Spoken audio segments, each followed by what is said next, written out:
اندھے خوابوں کو اصولوں کی ترازو دے دے، میرے مالک میرے جذبات پہ مجھے قابو دے دے، اور میں سمندر بھی نہ لوں، اور میں سمندر بھی نہ لوں، غیروں کے ہاتھوں سے ایک قطرہ بھی سمندر ہے اگر تو دے دے۔ وَبِهِ نَسْتَعِينُ أَمَّا بَعْدُ قال سبحانه وتقدس في كلامه المجيد والفرقان الحميد: أعوذ بالله من الشيطان الرجيم، بسم الله الرحمن الرحيم، هل أتى على الإنسان حين من الدهر لم يكن شيئا مذكورا، صدق الله العظيم۔ حضرات سامعین کرام، مہمانان عزام، بزرگان دین اور اسٹیج پر تشریف فرما کابرین، حفاظ عظام، قرائے کرام، پردانشی، عزت دار مائیں اور بہنیں اور عزیز طلبہ کرام، سامعین، حاضرین، ناظرین، سب سے پہلے میں اور آپ اللہ سبحانہ و تعالیٰ کا شکر ادا کرتے ہیں کہ رب کائنات نے محض اپنی توفیق اور اپنی مدد سے ہم سب کو اس دور میں، جبکہ ہر چہار طرف بے دینی ہی بے دینی کا بول بالا اور چرچا ہے، ایسے پرعش و ماحول میں رب کائنات نے ہم سب کو اپنی کتاب باثواب قرآن مقدس اور اپنے لاڈلے حبیب حضرت محمد مصطفیٰ صلی اللہ علیہ وسلم کے فرامین مبارکہ سے وابستہ رکھا۔ یہ وابستگی خواہ پڑھنے پڑھانے کی شکل میں ہو، یہ وابستگی اور یہ منسلک ہونا ان اداروں اور ان اداروں سے منسلک احباب، طلبہ کرام، قرائے کرام، حفاظ اعظام کو محبت کی نگاہ سے دیکھنے کی صورت میں ہو، یہ سب کے سب انتخاب اور وابستگی کی شکل اور صورت ہیں۔ یقین جانیے اس انتخاب میں اور اس وابستگی میں میرا اور آپ کا کوئی کمال نہیں۔ خدا اگر توفیق نہ دے، خدا اگر توفیق نہ دے تو سب کے بس کی بات نہیں۔ یہ توفیق خداوندی کی کرشمہ سازی ہے کہ ہم جیسے ٹوٹے پھوٹے افراد سے اللہ پاک اتنا بڑا عظیم کام لے رہا ہے، جبکہ ہم اپنی نظروں کو کھول کر علاقے اور معاشرہ سوسائٹی میں دیکھتے ہیں تو ہم سے اچھے ہٹے کٹھے مشٹنڈے اور بڑے سے بڑے لوگ مل جاتے ہیں، لیکن کیا وجہ ہے کہ وہ لوگ ان دینی امور سے جڑ نہیں پاتے۔ ہم جڑ جاتے ہیں، میرا اور آپ کا کمال نہیں، تو اس کا کرم، اس کا کرم، اس کا کرم۔ اللہ پاک ہمارے اس وابستگی کو جب تک کہ جان میں جان رہے اس وقت تک قائم اور دائم رکھے۔ دوستو، اللہ پاک نے قرآن کریم کے اندر انسانوں سے یہ بات کہی کہ اے انسانو، هل اتى على الانسان حين من الدهر لم يكن شيئا مذكورا، کہ اے انسانو یاد رکھو تمہارے اوپر ایک وقت ایسا آیا کہ تم کچھ نہیں تھے۔ اِنَّا خَلَقْنَا الْإِنسَانَ مِن نُطْفَةٍ أَمْشَاجٍ، اللہ نے انسانوں کو بنایا، فَجَعَلْنَاهُ سَمِيعًا بَصِيرًا، دیکھنے کے لیے آنکھیں عطا فرمائی، سننے کے لیے کان دے، پکڑنے کے لیے ہاتھ، چلنے کے لیے پیر، اور پھر سمجھنے بوجھنے کے لیے دماغ، تاکہ انسان اچھوں اور اچھائیوں کو ایکسیپٹ کرے اور برائیوں کو ریجیکٹ کرے۔ بہرحال سب سے پہلے انسان حضرت آدم کو اللہ نے دنیا میں بھیجا، ان چیزوں کے نام بتائے جو حضرت آدم نہیں جانتے تھے، اور پھر علم الانسان ما لم یعلم کی صورت میں اس تعلیم کا اور اس علم دین کا سلسلہ چل پڑا۔ اس علمی صلاحیت کی بنا پر رب کائنات نے اس مخلوق حضرت انسان حضرت آدم کو اس مخلوق فرشتوں کی جماعت پر فوقیت دی، اور اس مخلوق فرشتوں کی جماعت نے اس فوقیت کا اعتراف بھی کیا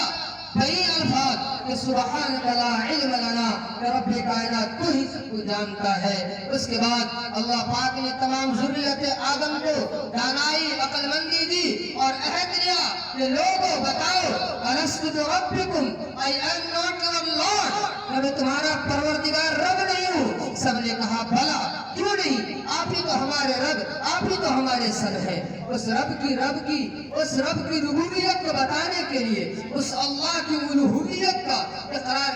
کرانے کے لیے، اس خالق کی خالقیت کو بتانے کے لیے یکے بعد دیگرے حضرت انبیاء علیہ التسلیم کو اللہ پاک نے دنیا میں بھیجا۔ سب سے اخیر میں شہنشاہ بطحہ حضرت نبی اکرم حضرت محمد مصطفیٰ صلی اللہ علیہ وسلم کی بعثت مبارکہ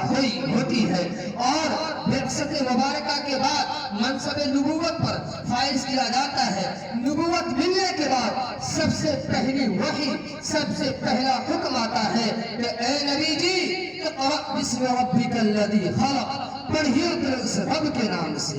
اس حکم اولی، سب سے پہلے حکم اقرأ پڑھنے کے حکم سے اس علم کی اہمیت، افضلیت، اولیت اور فوقیت کا پتہ چلتا ہے۔ دوستو، ایک موقع پر نبی محترم صلی اللہ علیہ وسلم نے لوگوں سے کہا کہ لوگو انما بعثت معلما، کہ میں معلم بنا کر بھیجا گیا ہوں۔ اور پھر تعلیم کے ساتھ ساتھ نبی نے تربیت کو جوڑتے ہوئے فرمایا کہ انما بعثت لاتمم مکارم الاخلاق۔ کیوں؟ اس لیے کہ تعلیم اور تربیت یہی تو جوہر ہے جو انسانوں کو ترقی کے باب عروج تک پہنچا دیتے ہیں۔ جو سماج تعلیم یافتہ ہوتا ہے، جو فرد ایجوکیٹ ہوتا ہے، اور جو سوسائٹی تعلیم یافتہ ہوتی ہے، جو معاشرہ پڑھا لکھا ہوتا ہے، اس میں تہذیب، تمدن، بڑے چھوٹوں کا لحاظ، بڑوں کا اکرام، چھوٹوں کا شفقت اور امن شانتی، یہ چیزیں برقرار رہتی ہیں۔ جو معاشرہ تعلیم سے دور رہتا ہے، بدعات، خرافات، لڑائی جھگڑے، اس میں ایسی چیزیں اور ایسی خرابیاں پیدا ہوتی ہیں۔ اللہ پاک ہم سب کو اس علم دین سے وابستہ رہنے کی توفیق عطا فرمائے۔ دوستو، یاد رکھیے، زمانہ نسب کو نہ پوچھے گا کہ ہے کیا، صرف وصف ذاتی کا ڈنکا بجے گا، ڈنکا اسی کا بجتا ہے، قوم اسی کو اپنا رہبر تسلیم کرتی ہے جو تعلیم سے، تربیت سے اپنے آپ کو آراستہ اور پیراستہ رکھتا ہے۔ یقیناً علم انسان کی عظمت کو بڑھا دیتا ہے، علم مفلس کو بھی محنت کا صلہ دیتا ہے، چاہے رکشہ چلانے والے کا بیٹا کیوں نہ ہو، لیکن وہ حافظ قرآن، قاری قرآن، پڑھا لکھا ہے، تو قوم اس رکشہ چلانے والے بیٹے کے پیچھے دوڑا کرتی ہے اور چلا کرتی ہے۔ اللہ پاک ہم سب کو صحیح سمجھ اور علم کی صحیح سمجھ عطا فرمائے۔ دوستو، آپ کا یہ علمی دانشگاہ، آپ کا یہ علمی منارہ، یقیناً جسے آپ نے اپنے خون سے سینچا ہے، جنہیں آپ نے اپنے پسینوں کی اور اپنی کمائی سے یہاں تک پہنچایا ہے، جس کے اندر آپ کی دعاؤں کا اثر ہے، آپ کی طلب اور طلب کا اثر ہے، آپ نے اس ادارے کی ضرورت کو اپنی ضرورت محسوس کرتے ہوئے اپنے منہ کا نوالا، اپنے منہ کا لقمہ نکال کر اس مدرسے کے حوالے کر دیا، تاکہ یہ مدرسہ پھولے اور پھلے، اور اسی اخلاص کا نتیجہ اور اسی محنت کا نتیجہ ہے کہ دیکھتے ہی دیکھتے ماشاءاللہ تعلیمی میدان بھی اونچا اور تعمیری میدان بھی اعلیٰ کوالٹی کا ہے۔ الحمدللہ، آپ کو خوشی ہوگی جب ان بچوں کے نام پیش کیا جائے گا جن کے سروں پر پگڑیاں بندھے گی۔ قریباً اتنا آسان کام نہیں ہے۔ جو بوڑھے قسم کے لوگ ہیں، سورہ انا اعطینہ پڑھ کے سنا دے، اگر امیر صاحب کہتے ہیں وہ نہر پڑھ تو وہ پڑھتا وہ نہر، تو اتنا آسان نہیں حافظ قرآن بنانا، لیکن دیکھتے ہی دیکھتے آپ کے اس ادارے نے قریباً 30 سے ادھک بچوں کو فارغ کر دیا ہے۔ یہ تو اس سال کی بات ہے، اور اس سے پچھلے اور